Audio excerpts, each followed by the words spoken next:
그러면 핵과 미사일을 중심으로 해서 그 북미 대결전에 예상되는 그 시나리오를 한번 보겠습니다.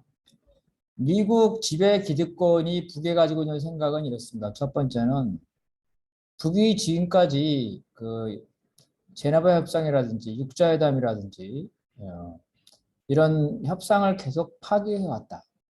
그렇기 때문에 북은 신뢰가 없다. 신뢰가 없는 북과는 협상할 필요가 없다. 두 번째는 북은 테러 지원국이고 독재 국가고 인권을 탄압하는 국가다. 이처럼 미국의 가치와 배치되는 국가는 협상할 수가 없다. 아무리 그 핵 문제가 심각하더라도 이런 나라는 협상하면 안 된다. 그 다음에는 북은 어차피 핵무기를 포기하지 않을 거다. 그러니까 핵무기를 포기하지 않는 북과 핵무기 협상을 하는 거는 그 시간 낭비다. 아직 그 북이 핵무기를 완성하지 않았기 때문에 아직은 시간이 남았다.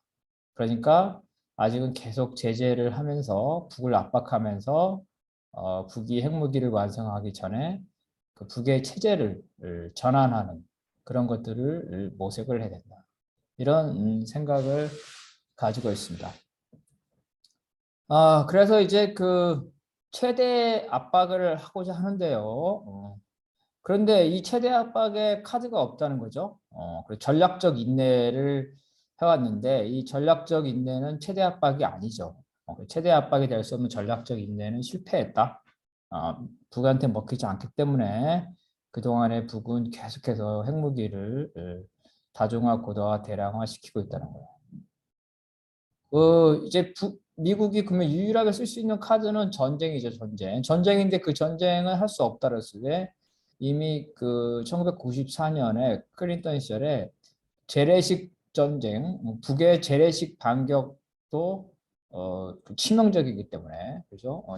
수도권에 대한 장사정포, 그다음에 주일 미군에 관한 것들 이런 것 때문에 재래식 전쟁도 할 수가 없다는 거예요. 전쟁은 못하지만 군사적으로 압박하는 방법은 지정학적으로 남북 대결을 이용하는 거죠. 그래서 재래식 군사 압박을 하는 거다. 남한을 통해서 북을 압박하고 한미 연합훈련을 통해서 북을 압박하고 그다음에 아까 말한 것처럼 전략 자산, 핵, 핵 전략 자산이죠. 항공모함이라든가 핵잠수함이라든가 핵폭격기를 북의 영토, 영공, 영해에 가까이 됨으로써 북으로 하여금 그 이 체제에 스트레스를 최고도로 주는 거죠. 견딜 수 없을 정도로. 이런 것을 이제 하고 있다는 겁니다. 그래서 이런 이제 그 제재나 재래식 전쟁의 가능성을 통한 그 전쟁 위협, 그죠? 군비 경쟁 이런 것들을 하고 있죠. 그래서 이제 그러면서 대화를 안 하고 질질 끌고 있으면서 체제 전환을 하는데 그러면 북은 이러한 교착 상태를 돌파하기 위해서 당연히 그때그때마다 핵과 미사일을 쏘죠. 그러면은 미국은 어쩔 수 없이 대화 테이블에 나옵니다. 그래서 이러한 핵과 미사일을 발사하는 것은 한편으로는 미국을 대화로 땡기는 거고 한편으로는 관련된 기술을 발전시키는 겁니다. 방코델타 아시아에서 보듯이 중국의 북한에 대한 제재, 그죠? 중국의 북한에 대한 제재는 효과적이다. 그러니까 북을 지원하는 중국에 대해서 미국이 제재하는 것, 이러한 세카자리 제재는 효과적이다는 거죠. 그런데 중국은 민간 교류 금지와 같이 북에게 치명적인 제재는 안 하고 있죠. 할 리가 없죠. 중국의 국익에 반대가 되기 때문에. 이런 상황에서 쿠바나 북은 특히 북은 이제 자립 경제로 생존하는 법을 이미 그 한국 전쟁 이후에 70년 이상 그런 것들을 몸에 체득했다. 특히 2000년 이후에는 2, 3%의 경제 성장을 쭉 하고 있습니다. 그래서 이제 그 코로나 봉쇄와 대북 제재에도 현재 북의 체제가 위기에 빠졌다는 징후는 없다. 북은 이미 제재에서 살아남는 법을 배웠다는 거죠. 다만 이제 그 제재의 증가로 인해서 서방들과의 관계가 다 끊어지고 중국에 대한 의존도는 되게 높아가고 있다는 것 문제고. 그 다음에 이제 그 에너지의 부족이죠. 석유의 부족인데 이 부족량의 소비량의 10% 정도를 액화석탄, 그러니까 석탄을 석유로 만드는 기술입니다. 이거는 이 히틀러가 이 비행기에 사용할 수 정도의 이러한 그 석유를 만들어냈어요. 액화석탄을. 물론 이제 아주 고질은 아닌데 어쨌든 그래서 이러한 것들이 일제시대 때 일본이 벌써 이러한 기술을 가지고 있었기 때문에 북에 그러한 공장이 있었는데 이것들을 액화석탄을 통해서 석탄을 석유로 만드는 이런 것들로 요즘 대응을 하고 있고요. 지역별로 에너지 자급화, 그죠? 에너지 자급화가 되어 있고 장기적으로 이제 유전을 개발할 수가 있다. 이렇게 되는 거고요.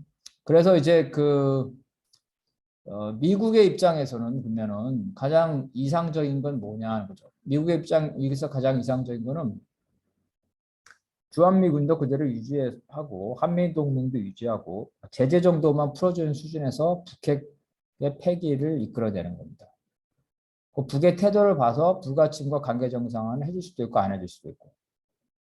그 다음에 이제 북핵을 폐기시킨 다음에는 다시 테러와 인권 문제를 제기해가지고 또 북을 압박하는 그런 거죠.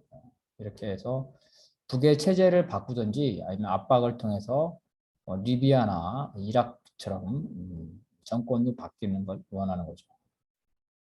장기적으로는 이제 중국이나 러시아처럼 자본주의 세계 경제에 편입시켜서 상호 의존을 심화시켜서 개방을 시키는 거죠. 개방을 시켜서 그 개방의 효과로 북의 체제 전환을 시도하는 것.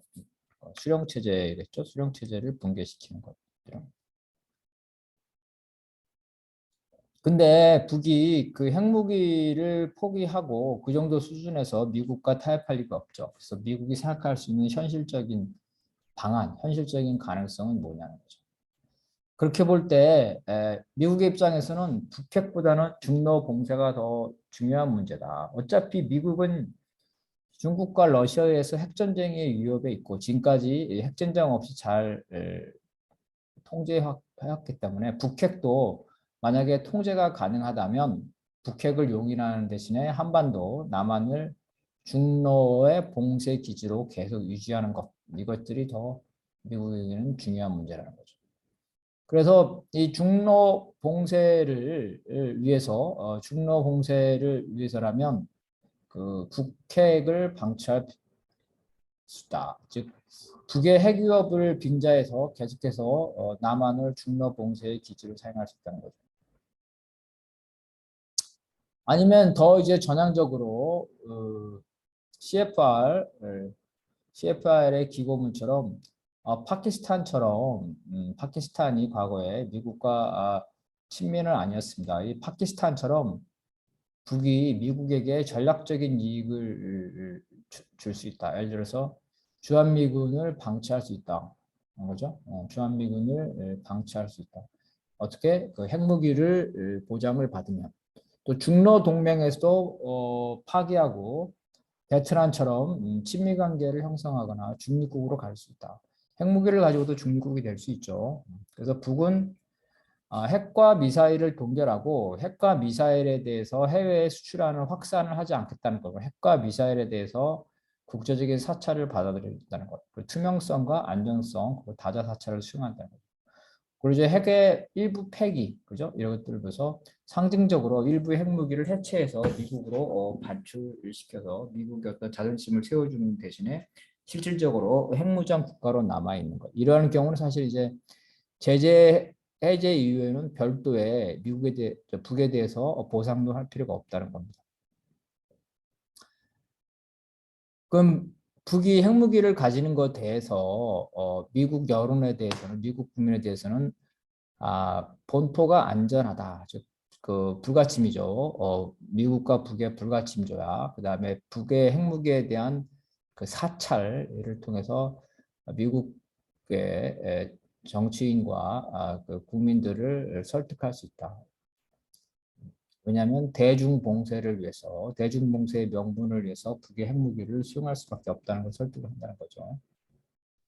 그리고 이제 한국과 일본이 북의 핵무기 인정에 반발해서 핵 개발을 하려고 할 텐데, 그럴 경우는 미국의 전략 자산이죠. 전략 자산과 전술 핵을 한국과 일본에 배치해서 우파들의 핵 개발을 차단할 수도 있다. 이런 겁니다. 그래서 이와 같이 그 현실주의와 이상주의. 이상주의는 이제 미국 입장에서 북핵을 폐기하는 거, 현실주의는 미국의 입장에서 북핵을 인정하는 대신에 대중 대러 봉쇄 기지를 유지하는 것, 이런 것이라고 볼 수가 있겠습니다.